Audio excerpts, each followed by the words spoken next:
nesse, como é que eu vou dizer, nesse livro maravilhoso aqui que foi escrito por homens inspirados pelo Espírito Santo de Deus. Amém?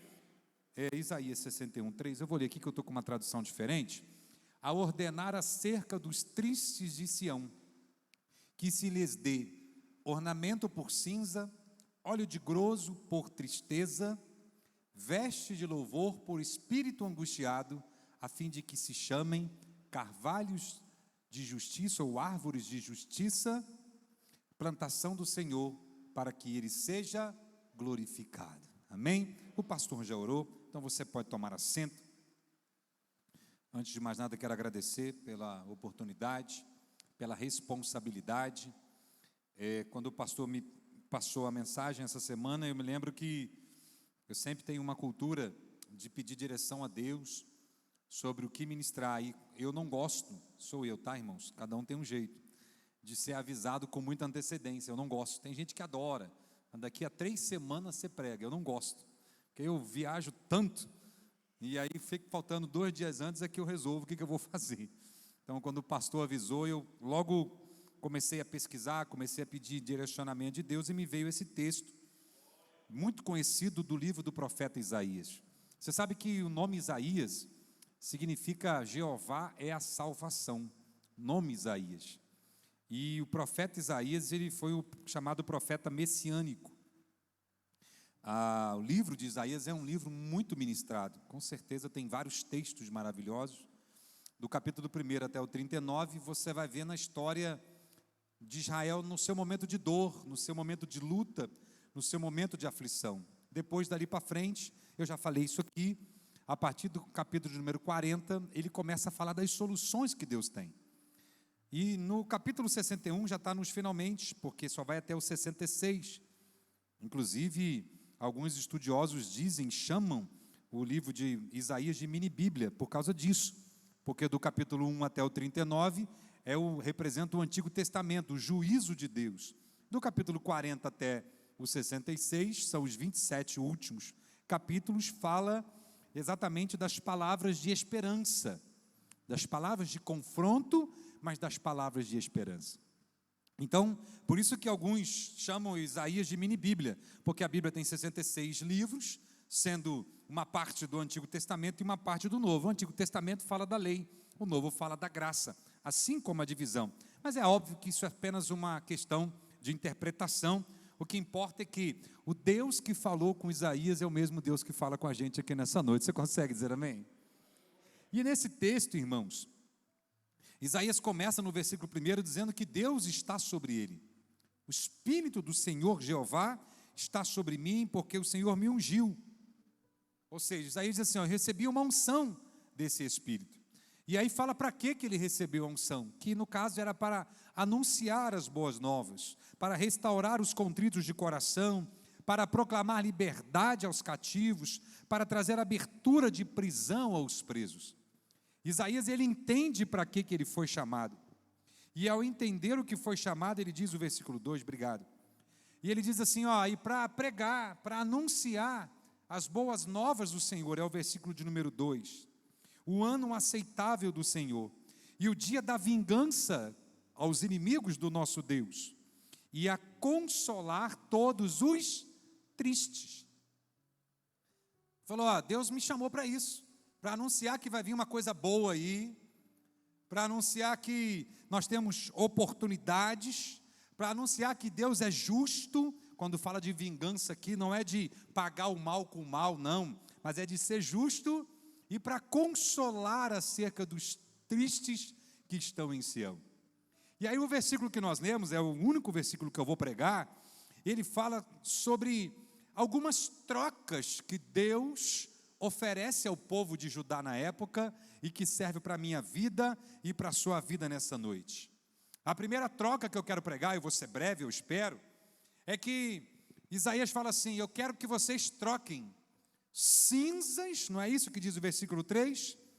Que eles deem ornamento por cinza. Eu quero que vocês troquem cinza, e a palavra melhor para ornamento aqui é coroa. Eu quero que vocês troquem cinza por coroa. Aqui na nossa tradução está ornamento, mas a palavra mais apropriada é coroa. Eu quero convidar vocês a trocar cinza por coroa. E se a gente só ler o texto assim, sem procurar estudar um pouco mais, a gente fica meio perdido. Por que trocar cinza por coroa? É porque o povo de Judá, quando ficava triste, e o texto começa falando de tristeza, você acompanhou comigo, eles pegavam as cinzas, aquele carvão queimado, e passavam no corpo. Era uma maneira de identificar, se uma pessoa estivesse muito triste, uma pessoa estivesse sem esperança, uma pessoa tivesse sofrido uma decepção muito grande, ele pegava aquela cinza e ele se pintava de cinza. Era uma demonstração pública de que aquela pessoa não estava bem, que aquela pessoa não estava feliz, que aquela pessoa tinha um desânimo, que aquela pessoa não tinha perspectiva nenhuma. A cinza era como se fosse um atestado de depressão, de angústia, de desânimo.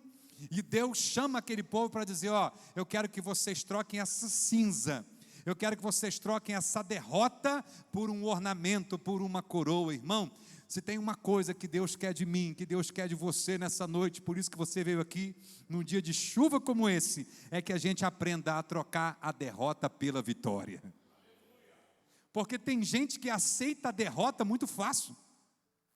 Se tem uma coisa que alguém ensinou você, que você não aprender nada nessa noite, pelo menos uma coisa você precisa aprender. Tem gente que já diz para uma criança desde cedo assim, o importante é participar. Se você não ganhar não tem problema não, mas você participou. Você estava lá, você aconteceu, irmão. Nós vamos criando a cultura de perder, não tem problema não. Não, se eu ficar em último tá bom. Eu fiquei em penúltimo, tinha 300. Fiquei em penúltimo, mas teve alguém que ficou pior do que eu. A gente se contenta com a derrota. Deus está te chamando para se contentar com a vitória, porque a palavra diz para mim, para você, é que a gente não toma posse. A palavra diz que em todas as coisas nós somos mais do que vencedores por aquele que nos amou. Deixa eu perguntar, quem é mais do que vencedor aqui? Levante a sua mão, dê um glória a Deus aí onde você está. Quando o pastor chamou para orar, eu me recordei de um amigo meu, nós estávamos viajando junto, ele também é pastor, e ele uma vez falou assim para mim, Rodrigo, a igreja é o que ela prega. Por que que algumas igrejas têm muita cura? Porque se você for lá no culto de manhã, está falando de cura. Se você falar no culto da tarde, está falando da cura. Se você falar no culto da noite, está falando da cura. Por que que muita igreja tem prosperidade? Porque se você for 6 horas da manhã, estão falando de prosperidade. Se você for 10 horas, estão falando de prosperidade. Estão falando 3 horas da tarde, prosperidade, 10 horas da noite. Eles estão pregando, e a palavra diz em Romanos capítulo 10, versículo 17, que a fé vem pelo ouvir. E aí você vem aqui na frente, Deus desperta uma fé em você, e você vem num culto de quarta-feira que você não esperava nada, que você não tinha expectativa nenhuma, e de repente o pastor te chama, você vem aqui na frente, o presbítero unge você, e você entra aqui com uma enfermidade e sai curado para a glória de Deus. Porque você não aceitou, mas às vezes a pessoa está enferma e fica no banco. Eu não vou lá na frente, porque ele está acostumado a achar que não vai acontecer nada. Deus está dizendo para você nessa noite, através dessa simples pregação, vai acontecer sim, porque Ele tem poder, só depende de você. Só que a gente não acredita. É mais uma oração, é mais uma pregação. Aí o pastor diz, irmão, troca a derrota pela vitória. Aí você, mas não tem como. Olha o meu problema, olha a minha dificuldade, olha a minha aflição. Irmão, você serve a um Deus que pode todas as coisas, está tudo sob controle dEle. Ele tem poder para virar a história da sua vida, para tirar aquilo que não pode e colocar o que pode.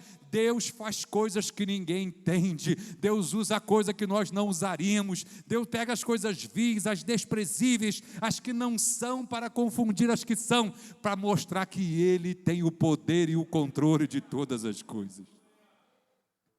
Deus fala assim, ser fiel até a morte, que eu vou te dar as cinzas da vida.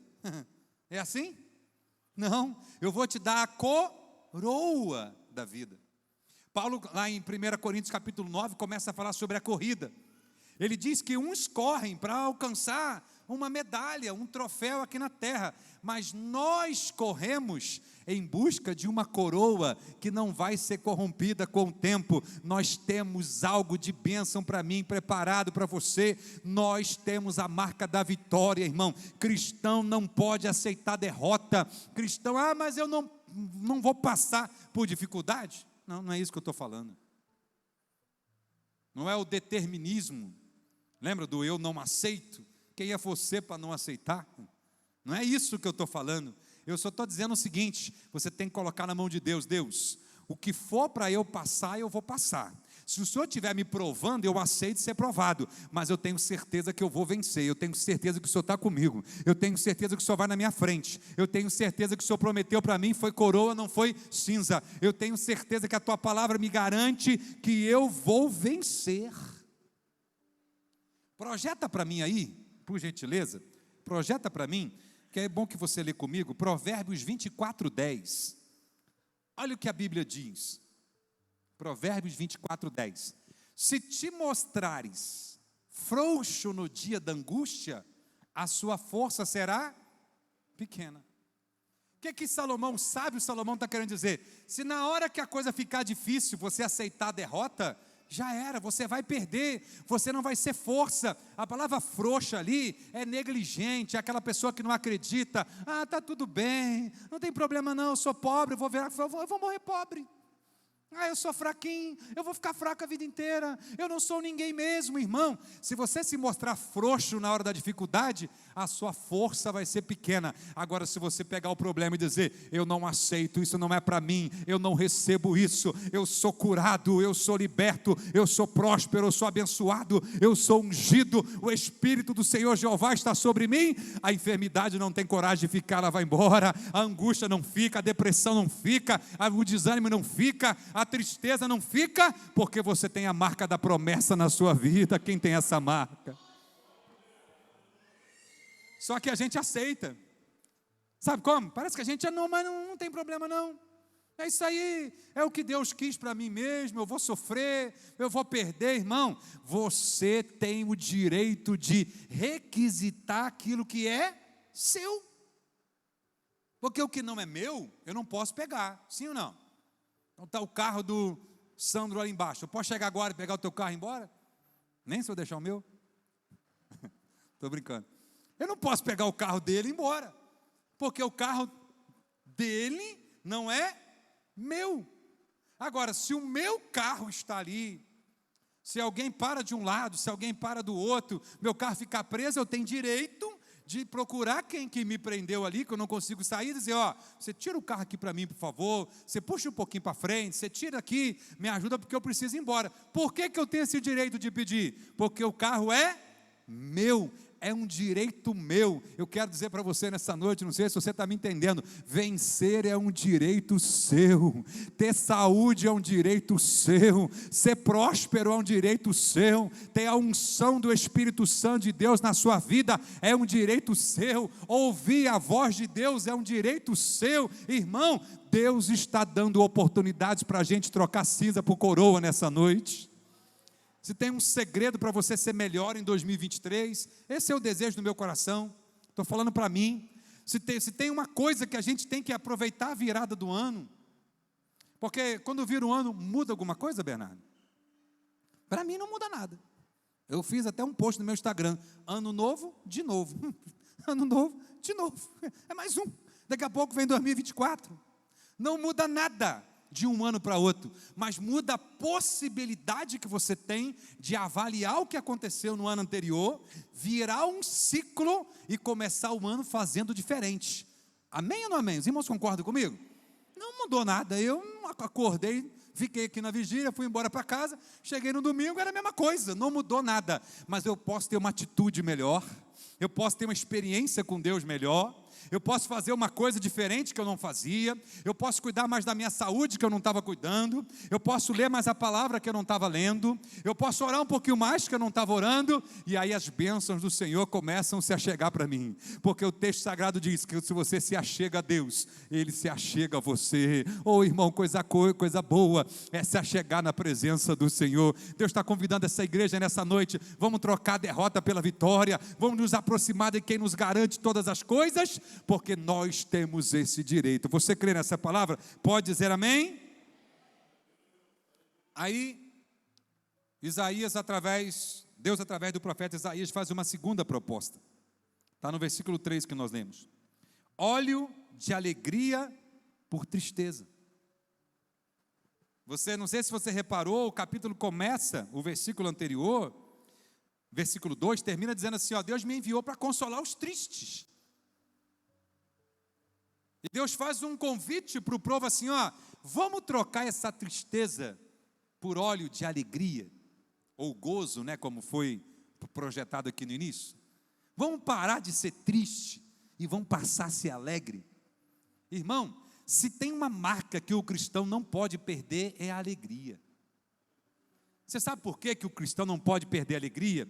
Porque ele sabe que o Deus que ele serve já está no controle do que vai acontecer amanhã, já está no controle do que vai acontecer no mês que vem. Deus já sabe, Deus já escreveu um final da história, Deus já está na eternidade, lá na frente, Deus já está vendo.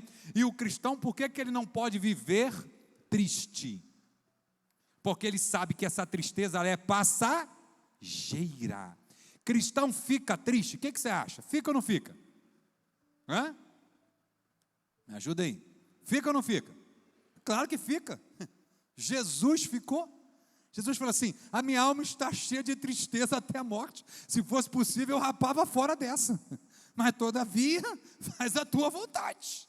Se Jesus fica triste, lembra o menor versículo da Bíblia, João 11:35, está escrito assim, só isso, Jesus chorou. O amigão dele morreu, Lázaro, era assim um com o outro amigão, e Jesus chorou. Você acha que Jesus não ficou triste? Claro que Jesus ficou. A diferença é que um cristão fica triste, mas não vive triste. O cristão tem aquele momento de dor, aquele momento de preocupação, aquilo vem, Deus, como é que eu vou fazer agora? Como é que as coisas vão acontecer? Aí daqui a pouco você fala, não, eu sirvo um Deus que sabe todas as coisas, eu sei de um Deus que tem um propósito, e Deus tem uma vontade permissiva, não foi a vontade absoluta de Deus, mas se Deus permitiu, é porque Ele tem um escape para a minha vida, então eu vou me alegrar. Quem quer se alegrar aqui nessa noite na presença do Senhor? É por isso que o salmista escreveu no Salmo 30, versículo 5, o choro, ele até pode durar a madrugada, de repente até a noite inteira, mas o que acontece de manhã? A alegria vem ao amanhecer. E se tem uma coisa que é uma promessa na eternidade, é em Apocalipse capítulo 21, versículo 4, diz assim, e Deus limpará dos seus olhos toda a lágrima. Se tem uma coisa que não vai haver no céu, é tristeza. Se tem uma coisa que não vai haver no céu, é lágrima, lamentação, vou ficar lamentando, por isso que você não vai, que não vai ter, vai ser só alegria, não haverá pranto, não haverá ranger de dentes, segundo o que o próprio Jesus falou, porque vai ser um lugar de gozo eterno, de alegria eterna. Irmão, a nossa tristeza é passageira, Deus nos chamou para ser alegres. Olha o que diz o Salmo 45, 7, o Senhor teu Deus te ungiu com óleo de alegria. Pula aí que você vai ver. O Senhor ungiu com óleo de alegria. Irmão, óleo aqui significa, pastor, unção. O que é isso? Que você tem uma unção de alegria sobre a sua vida. Que unção é essa? Que a tristeza vem, é como se você pega aquele negócio, você tem um escudo, aí você sente o baque, não, dá aquela batida, dá aquela balançada, que é a tristeza momentânea, que é aquela preocupação, aquela ansiedade, o que vai acontecer? Daqui a pouco você fala, não, Deus está no controle de todas as coisas, tem uma unção de alegria sobre a nossa vida, irmão, Deus quer ver você sorrindo, oh, aleluia. Você acha que o Espírito Santo fica feliz? Está vendo o irmão lá, todo depressivo, a irmã toda desanimada, o vizinho todo, rapaz, eles são crentes, mas desânimo, acha que acabou tudo, que vai dar tudo errado, irmão. Você tem o brilho do Espírito Santo da sua vida, tem um óleo de alegria sobre você. É por isso que as pessoas não entendem. Você fala, rapaz, mas o que aconteceu? Você não vai ficar desesperado, não. Eu não vou ficar desesperado, não, porque eu sei que a última palavra vem do Deus que eu sirvo. Deus está no controle de todas as coisas. Se eu ainda não venci, é porque não chegou no final. Tem um processo. Para eu chegar no meu projeto, eu passo pelo processo e eu vou vencer. Deixa eu perguntar de novo, tem vencedor se alegrando aqui nessa noite? O problema é que a gente fica alegre quando a gente ganha alguma coisa, né? É igual o crente, pai, se eu ganhar na Mega Sena, irmão, sei onde você aprendeu isso. Aí eu vou ficar muito feliz, mas se eu ganhar não sei de quê, a alegria que eu estou falando, irmão, não é num jogo de azar, o nome já diz. A alegria que eu estou dizendo não é numa conquista, não. É a certeza de que você é uma bênção nas mãos do Senhor. É a certeza de que Deus te escolheu. É a certeza de que o vento balança para um lado, o vento balança para o outro, a prova vem, a dificuldade vem, e você fala assim, aqui não é a primeira, e eu não quero ser profeta, mas não vai ser a última, mas eu vou vencer, vai passar. Deus está falando com alguém aqui nessa noite, vai passar, e você perdeu a chance de dar um glória a Deus, vai passar, nós vamos ter uma vida de alegria, porque a alegria do Senhor é a nossa força. O povo estava lá com Neemias, naquela situação do cativeiro, e de repente levaram comidas um para o outro, tentavam ajudando um outro. Lá em Neemias capítulo 8, versículo 10, Neemias fala assim aqui, não vos entristeceis, não adianta chorar, não adianta lamentar, vamos ajudar quem não tem nada para si, vira aí, porque esse dia é consagrado ao Senhor. Neemias falou assim, que não adianta a gente ficar chorando, não adianta a gente ficar lamentando, portanto, não vos entristeçais. Olha o final do versículo 10, porque a alegria do Senhor é a vossa força. Neemias falou assim, aqui, tem gente que não tem nada para comer, vamos pegar um pouquinho de doce que a gente trouxe e vamos dar para eles, não precisa chorar não, porque quem vai nos alegrar é o Senhor, quem vai nos fortalecer é o Senhor, quem vai nos dar vitória é o Senhor, quem crê que Deus é um Deus que transborda de alegria. Aleluia! E o terceiro convite, senão eu vou falar demais. Está no final do versículo 3. Espírito angustiado por vestes de louvor. Deus convida Israel assim, vamos trocar cinza por coroa, derrota por vitória. Vamos trocar choro por alegria, tristeza, desânimo por alegria. Agora vamos trocar esse espírito de angústia por vestes de louvor. Irmãos, a angústia é considerada um dos males da sociedade moderna. Você pergunta à pessoa, como é que você está? Rapaz, eu não estou legal, sabe? Estou sentindo uma coisa, não sei, uma coisa, isso é angústia.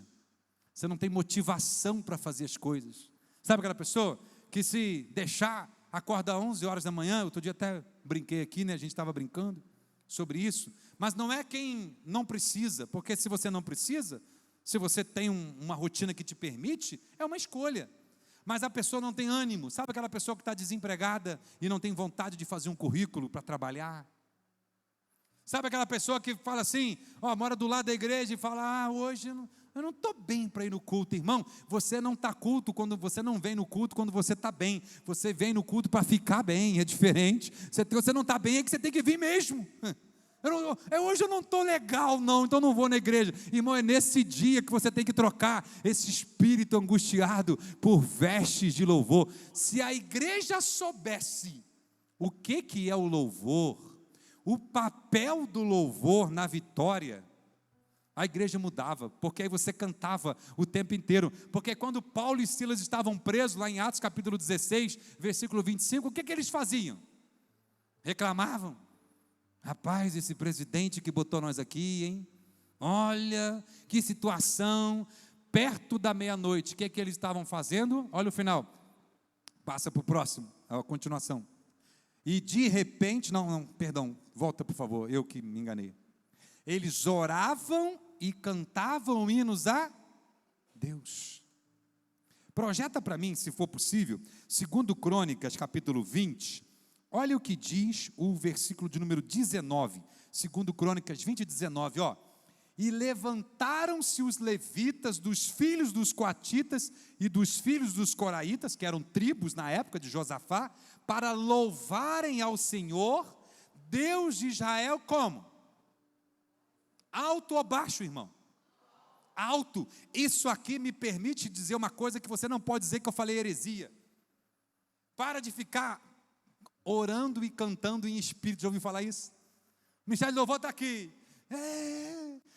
Shua. Aí você está assim. Era assim que eles conquistaram a vitória? Foi assim? Eles cantavam alto. É claro que quem não tem voz não pode cantar alto. Agora, se você tem voz, irmão, não precisa gritar. Não precisa, né? Esbaforar. Mas é para cantar alto, é para louvar o Senhor com sua melhor adoração. Aqui é a batalha de Josafá, 3 exércitos juntos. Olha o que aconteceu no versículo 22. Estou só na Bíblia, tá, irmãos? Não estou obrigando ninguém a cantar alto, não é isso que eu estou querendo dizer, porque eu, por exemplo, se eu for cantar e bater palma, eu não consigo fazer as duas coisas ao mesmo tempo, e nem sempre a gente conhece o hino, nem sempre é um hino que está estimulando a adoração. Olha o que aconteceu, está na Bíblia, não sou eu que estou falando. E ao tempo em que começaram com júbilo, não é isso que Isaías convidou? Troca e um espírito angustiado por vestes de louvor. E louvor o Senhor pôs emboscadas contra os filhos de Amon e de Moabe e das outras tribos lá, das montanhas de Seir. Quando que a vitória veio para Josafá? Quando? Quando eles fizeram um mês de jejum? Quando eles ficaram em casa orando o dia inteiro? Quando eles leram 14 capítulos da Bíblia? A vitória veio quando eles começaram a cantar alto, quando eles começaram a cantar só o Senhor é Deus, quando eles começaram a cantar assim, o Deus de Abraão, de Isaac e de Jacó é o nosso refúgio, eu sou mais do que vencedor em Cristo Jesus. Irmão, que é um segredo para você vencer. Troca a coisa que está te angustiando por vestes de louvor, por adoração. Comece a cantar, está tudo ruim, está tudo complicado, está tudo preocupado. Você acorda de manhã, bota um louvor lá e começa a adorar. Começa a glorificar, irmão. O espírito das trevas, o espírito mau, ou aquele que não quer ver você vencer, não suporta uma adoração a um Deus verdadeiro. Se tem uma coisa que Satanás não gosta, é ouvir alguém cantando, irmão. Você acha que... Porque o que é o cântico? É a exaltação de alguém que é Deus.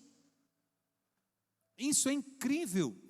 Os irmãos sabem que eu tive experiências na África, e o que mais me marcou na África, não é a pobreza, não é o calor, não é não sei, a falta de cultura, não é isso, a gente já sabe. Mas o que mais marcou, qualquer lugar que você for da África, eu conheci 3 países, mas qualquer lugar que você for, tem música em tudo quanto é lugar. Você está andando na rua, é música nas casas, é som, não tem luz, é rádio de bateria, mas eles têm música. Daqui a pouco começam a pular, dançar e sobe aquela poeira. Eles não param de dançar, de cantar o tempo todo. Culto, se você deixar, eles dançam de 9 da manhã às 3 da tarde, sem beber água, sem comer nada, não sei como é que funciona, mas eles têm uma energia. Por quê?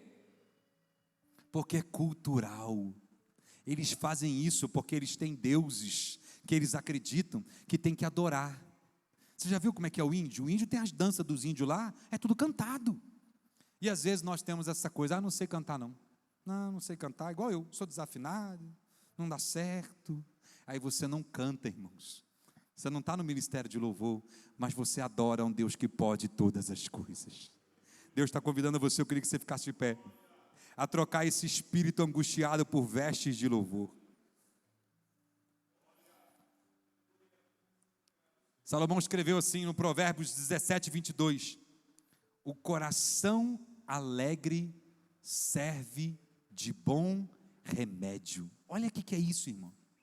Mas o espírito abatido, aquela pessoa que não acredita em nada, virá secar os ossos. Secar os ossos aqui não é só ficar magrinho, raquítico, não. Quer dizer o seguinte, virá secar os ossos, virá tirar a energia, porque a energia vem do músculo.